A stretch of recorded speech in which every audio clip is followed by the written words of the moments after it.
welcome to the Calgary Movie Show. My name is Deshaun, and today I am here to talk about Thor, Love, and Thunder. Now, I have seen the movie for a second time, saw it yesterday with Seth. It is the first movie of the year that I have seen more than once at the theaters. Usually, I see every MCU movie twice, because I'll end up seeing it on my own, and then I'll see it with a friend. But over the past couple years, like, I haven't really gone out to see it a lot with friends. So usually I'm seeing it by myself, or I'm seeing it the one time with a friend. But generally speaking, I used to see them twice. I used to see most movies that I was excited, anticipated for twice, and I haven't done that yet. This is the first time since 2019 that I have seen a movie 2 times in the theaters. I haven't even seen Spider. Well, have I seen Spider-Man No Way Home? No, wait. No, that's a lie. Nope. I take it back. Spider-Man No Way Home. So this is the second time I saw a movie twice in the theaters. But actually, I don't even remember. But either way, it's either the second or first. It's either the second or first time I saw a movie 2 times in the theaters, and it's been a while. Either it's been a while, or it's only been one other movie. Regardless of which, I was excited to see this movie again, because I was excited to see how my feelings on this movie, because I have to say, this movie is already the most underrated movie in the MCU. Like I can't believe it. This movie has only been out for not even a full week, and I already think this is the most underrated movie in the MCU. I can't believe the Rotten Tomatoes score. I can't believe this 68% to 69%. Giggity. But still, I can't believe it. I can't believe that score. In my brain, I'll be completely upfront with you. I don't think it's as good as Ragnarok, but I think it's fucking close to as good as Ragnarok, because Gore is a better villain than Hela. The action set pieces are better than the action set pieces in Ragnarok. And like I said, so it was a bit like, okay. I mean, like, I don't think certain aspects of it are as good as Ragnarok, but I do think that, like I said, I didn't give the movie, and I stand by my 8.5 that I gave the movie. It's not a 9, it's not a 10 out of 10 movie. It's not in that class of the MCU, but it is one of the most fun movies in the MCU, in my personal opinion. And to see the divisive nature reaction to this film has been kind of baffling. There's been a level of anger towards this movie from the usual suspects, which are the people who don't like this comedic version of Thor anyway. So, like, those people I expected to not like the movie. The group that caught me off guard who don't like the movie are the people who liked Ragnarok, because I'm still trying to wrap my mind around the idea that the same people who saw Ragnarok gave Ragnarok a 92% on Rotten Tomatoes, and those same group of people came into this film and were like 68%. Like, that's just mind-numbingly, I can't even understand it. I can understand if they wanted to give it an 82, an 85, I'd be like, okay, 85%, 82%. And I'm not even just using the Rotten Tomatoes score. Now, clearly the Rotten Tomatoes score isn't the end-all, be-all. I'm just kind of using this as, like, it's supposed to be an allegory. Damn it, I always forget that the word, but it's just a collection of, reviews from different people to make that score. But also, the cinema score is a B+, which I hype up cinema score, because cinema score is the real audience score. Because cinema score is, I've said it before, but I'll say it again. Cinema score is literally, they ask people right as they get out the theater. It's not the same thing as the audience score on Rotten Tomatoes or the score on IMDb, where theoretically, you can bullshit that because you're just, but they asked like a good chunk of people, like a good handful of people, their opinions out of the theater, and it got a B+, which is low as fuck, which is the second low, which is right with Thor: The Dark World and shit. Which I'm like, wait, so a bunch of people came out of that movie, like normal people came out of this highly entertaining movie, and were like I get critics picking this movie apart. But I'm still trying to wrap my mind around how do you go into this movie and not at the very least have a fun time and go like it's like I still haven't been able to process that. And in my brain, I'm wrecking my brain just thinking about this film.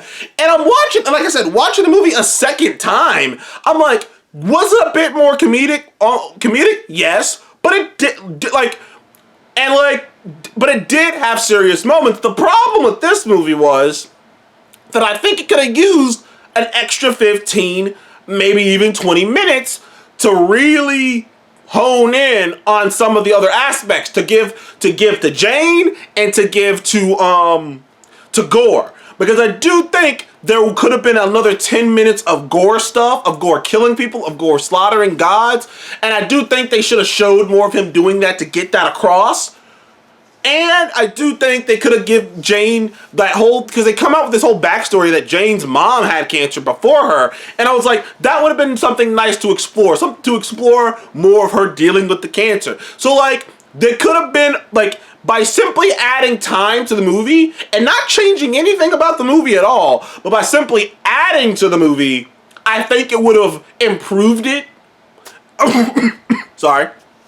I think it would have made it more in line with Ragnarok, which I think I think this shortened time made Taika and the crew have to like kind of give you the condensed version of it, which I think if you add an extra 20 minutes to this, add an extra 30 minutes to this, I think they could really have flushed out some other things so that the comedic stuff wasn't as on the top. But the thing about it is, I think most of the jokes are funny. Most of the gags are funny. The screaming goats, the whole gag about Thor and the axe and the hammer and them being like cheating spouses. Like all of that. Everything that goddamn Russell Crowe was doing as fucking Zeus was gold. All of that was gold. I'm not just saying it because he was in gold. All of that. The accent, the bolt, the pompous attitude, all of it was gold, dude. I mean, Russell Crowe was having the time of his fucking life. Everyone in this movie was having the time of their lives. Like I said, could there have been more gore and they could have flushed that out a little bit more, or at least added a little bit more impact to how deranged he was? Yes, they could have. I still think Christian Bale did a great job as Gore, but there could have been more to him, to give him to put him on that elite status. You know, as of right now, he's probably right in a weird area where he's better than Hela, where he's about as good of a villain as, let's say, Ego. Which, when you go back and watch Guardians of the Galaxy Volume 2, there is something to Ego that could have been more time put on it, but there is something to him. He's on like an Ego, let me think, like Ghost from Ant-Man and the Wasp level, where they're not bad villains, but they could have been much, much better than what they were. Like, that's the level he's on, like Hela and stuff like that. Like, he's not on that top shelf shit. Where like Wenwu and Wenwu and Killmonger and shit are, like Thanos. He's not on that level, but at the same time, like, he could have been much better if they had added time. Yes, like I said, this movie isn't perfect, but the rhetoric, the attitude, the demeanor towards this movie is just mind-numbingly insane to me. Like I said, this is such a fun movie, and it seems like there's this tangent of MCU fans / like hardcore comic fans who don't like the fun stuff, like who are against having fun. Like, they're against fun. They're like, we want this shit to be serious. We want Zack Snyder and the sun to be blacked out. That's what we want. We want the fucking Snyder cut stuff. And it's like, whoa, calm down, man. Calm it down. And there was another YouTuber who talked about this. YouTubers, it's Double Toasted. I don't know if you guys ever heard of those guys. They're really good. And one of the points they brought up is that there's this like built up, there's a bit of baggage and built up resentment going into this film for a lot of critics and a lot of audience members who, in my personal opinion, have been waiting for an opportunity to try to attack the MCU, to come after the MCU. Because, like I said, I don't know if I ever made that. I can't remember if I put that video out. But, like, there's a list of, there are like 5 type of haters, MCU haters. And all of them, and most of them, about 4 out of the 5 have been just waiting for a chance to come after the MCU. And this phase, like I made a video about it not too long ago, has been ridiculed, has been attacked, has been dunked on. And right now, anything that isn't the exactly what they want, they are coming after, man. Like, really, like, people are coming for the MCU's head. They are coming for their neck. They're just coming for them right now. And right now, like, if your shit ain't top, like, right now, like, the MCU is in a peculiar position because it feels like some of the people who basically, like I talked about before, the people who are like, oh, I'm done watching it after Endgame. It feels like some of those people have basically band together and said, if this shit isn't this as good, if you can't make it as good as Endgame, then you should have stopped at Endgame and we don't want anything else. And it seems like they've dug their heels in and have kind of declared war on Marvel right now. And, like, that's the only thing I can think of because I can't imagine a movie this fun, this full of life, this full of joy, like so vibrant from the beginning to the end, so Taika, so fun, so funny, with awesome action set pieces and huge ramifications for the MCU, introducing concepts like eternity. Eternity shows up in this movie. You think that shit would be the most biggest talking point? But all I hear is nonsensical reasons to hate on this movie. Oh, it's too jokey. I can't take anything serious because there's jokes going around. And I don't believe that because the things they do take seriously are gore and Jane's cancers, the things that should be taken seriously. And I have always, at least in my headcanon, it's always made sense to me why they went a comedic route. Thor is a 15,000, is it 15,000? He's a couple thousand-year-old Viking who has fought in everything. There's only 2 angles to take that. Either you do the super hardcore Zack Snyder desaturated, you basically make a Viking movie.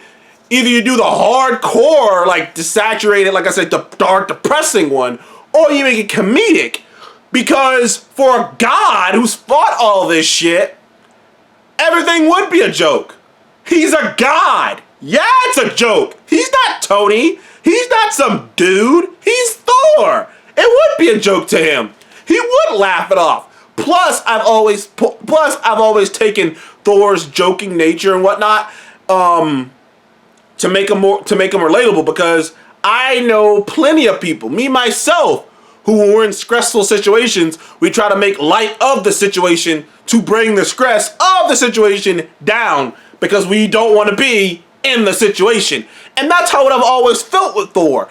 And that's what I've always felt about the comedic angle they have taken with him. But whenever they talked about the cancer and whenever they were dealing with gore, things got serious. And no, it wasn't serious throughout. But like I said, I just had so much fun with it because like I said, there's only 2 angles to really go with Thor. It's either this funny route where it's so like self-aware of how over the top that his world is and how funny that is that it's funny to him, or you go super duper serious, which if you go super duper serious, like that's you just end up like fucking, like I said, you just end up like BVS or Man of Steel or one of other Zack Snyder's depressing ass, colorless ass movies. But either way, my opinion is I love this film. I think it's awesome. Is it as good as Thor Ragnarok? I don't think so. I gave Thor Ragnarok a 9. I'm giving this an 8.5. But it's damn close. There are bits in this movie that are even funnier. The action is even better. Gore is a better villain than Hela. And they set up so much, and there's so much spin-off potential in this film. You get to see some cosmic beings, gore. Russell Crowe kills it as Zeus. I mean, he's amazing as Zeus. Fucking Matt Damon and Liam Hemsworth return, and they play in the acting role. Like, it's so much goodness in this movie. I can't wait to see it again. I honestly can. And it's, like I say, I don't get it. I think people, it's like everyone became the fun police all at the same time, and it just went, we want this to be serious. Lock me up. Okay, I guess we're just, Jesus, I came here to have fun. I don't know about you. I came here to have fun and have a fun ride. Like, I don't know what you came here for. I came here to have fun. And thank you guys for joining the Comic Game Movie Show. Please like, subscribe, and I'll see you guys on the next one. Goodbye.